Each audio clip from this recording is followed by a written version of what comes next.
حضرت عمر فاروق رضی اللہ تعالیٰ عنہ خادم سے کہنے لگے بوڑھی سے پوچھو. پوچھا اما السلام علیکم. وعلیکم السلام. اما کیا بات ہے؟ تو اما کہنے لگی جاؤ دوڑو، تمہیں کیوں بتاؤں، دیہات کی سیدھی سادی بی بی، جاؤ بھاگ جاؤ. کہا نہیں اما مہربانی کرو اندر تو آنے دو. بڑی منت کے بعد اما مانی. عمر فاروق عام آدمی نہیں جس سے دنیا کامتی ہے. حضرت عمر اندر گئے. اما کیوں پریشان ہو؟ تو اما کہنے لگی تمہیں کیوں بتاؤں، میرا اپنا دکھ ہے. چل اما بتا دے، تیری مہربانی. اما کہنے لگی میں ایک بیوہ ہوں، بے اولاد، کوئی میرا سہارا نہیں، مجھے عمر فاروق سے بڑی شکایت، میرے اوپر 25 دینار کا قرضہ چڑھ گیا ہے اور 3 دن ہو گئے میں نے روٹی نہیں کھائی، اور عمر نے میری خبر نہیں لی. حضرت عمر کو پتہ چل گیا اللہ وارث ہے، اس کا کوئی 2 4 10 ہزار ووٹ کوئی نہیں، یہ کوئی نیکے سے 6 مربے نہیں لے کے آئی، ایک اکیلی تنے تنہا. اور بھائی جب اللہ کا خوف ہوتا ہے تو پھر انسان ان غریبوں کو بھی بناتا ہے. پھر ریڑھی والے کی بھی اہمیت بڑھ جاتی ہے، پھر رکشے والے کی قدر بھی بڑھ جاتی ہے. حضرت عمر فاروق رضی اللہ تعالیٰ عنہ کہنے لگے اماں عمر سے شکوہ ہے؟ کہاں؟ جناب عمر کہتے ہیں میں نے ایک جملہ کہا تو اماں نے تو مجھے لاجواب کر دیا.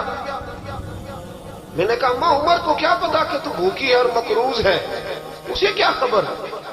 تو اماں کہنے لگی کیا کہا تم نے؟ عمر کو خبر نہیں، اسے پتا نہیں؟ تو عمر سے کہو نا چھوڑ دے حکومت، اس کے حوالے کرے جو خبر رکھ سکتا ہے.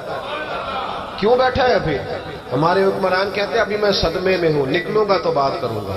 نہ ادھر ادھر کی تو بات کر، یہ بتا کہ قافلہ کیوں لٹا، مجھے رہزنوں سے غرض نہیں، تیری رہبری کا سوال ہے. ہاں تجھے جواب دینا پڑے گا. حضرت سیدنا عمر فاروق رضی اللہ تعالیٰ عنہ سے اماں کہنے لگی نہیں خبر رکھ سکتا تو حکومت کیوں کرتا، چھوڑتا کیوں نہیں؟ تو حضرت عمر کہتے ہیں میں کانپنے لگا. دوڑے گئے جناب عمر. میں نے کہا اس اماں کا 6000 ووٹ نہیں کہ اس کی قدر کی جائے. یہ اماں کوئی بہت آکسفورڈ یونیورسٹی کی ڈگری ہولڈر نہیں کہ اس کی بات مانی جائے کہ لاوارث اور بیوہ بی بی. عمر دوڑے گئے، گھر سے اناج کا تھیلا کندھے پہ رکھا، 25 دینار بھی لیے، پکا پکایا کھانا بھی لیا. خادم کہنے لگا حضور مجھے دے دے میں اٹھا لیتا ہوں. تو حضرت عمر فرمانے لگے چل وعدہ کر قیامت کے دن بھی میرا بوجھ اٹھائے گا. کہنے لگا جی نہیں وہاں نہیں اٹھا سکتا. فرمایا پھر آج بھی نہ اٹھا، مجھے ہی اٹھا لینا، یہ میرا بوجھ ہے تو مجھے ہی. اماں کے سامنے 25 دینار بھی رکھے. پھر اماں کو حضرت فاروق اعظم نے 2 مہینے کا راشن بھی دیا، پکا پکایا کھانا بھی دیا. معمولی آدمی کی بات نہیں کر رہا، 24 لاکھ مربع میل کا حکمران.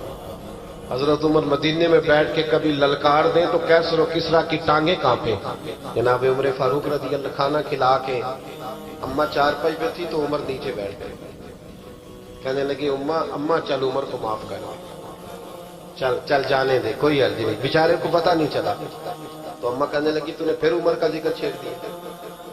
بیٹے میرے گھاؤ بڑے گہرے ہیں، میرے زخم بڑے سخت، کلیجہ پھٹے تو تجھے دکھاؤں کتنی تکلیف میں ہوں.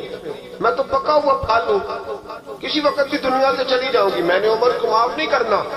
جب میں قبر میں جاؤں گی نا، نبی کریم علیہ السلام آئیں گے تو میں عمر کی شکایت کروں گی. میں کہوں گی حضور اس سے پوچھئے یا رسول اللہ بیوہ اور بوڑھی کا خیال ہی نہیں کیا.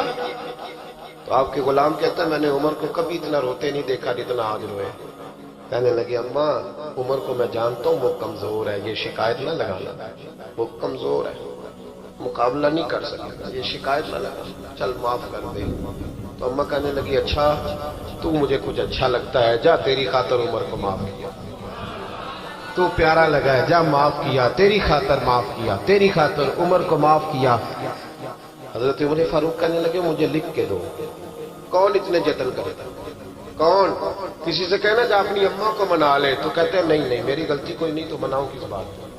ہمیں تو 20 دلیلیں آتی ہیں. جا ابا کے پیر پکڑ لے. پتہ ہے نبی پاک علیہ السلام نے فرمایا جس کا باپ راضی ہوگا اسی کا اللہ راضی ہوگا، اور جس کا باپ ناراض ہوگا وہ سارا دن وظیفے پڑھے، اس کا اللہ راضی. یہ ابو داؤد شریف کی حدیث ہے. نا جی بڑی مہربانی پیسے نہ لائیے گا. اب بات سنیں، وہ بھی میں سمیٹنے کی طرف آ رہا ہوں، ختم کر رہا ہوں، آپ میری بات پہ توجہ. عزیز بھائی نبی کریم صلی اللہ تعالی علیہ وسلم نے جو اپنے غلاموں کی تربیت کی تو حضرت عمر فاروق کہنے لگے لکھ کے دو. لکھ دو. تو اماں کہنے لگی آپ لکھیں میں سائن کر دیتی ہوں. آپ لکھ دیں میں سائن کرتی ہوں. حضرت عمر نے لکھا فلاں بنت فلاں کو عمر سے شکایت تھی. پھر انہوں نے عمر کو معاف کر دیا.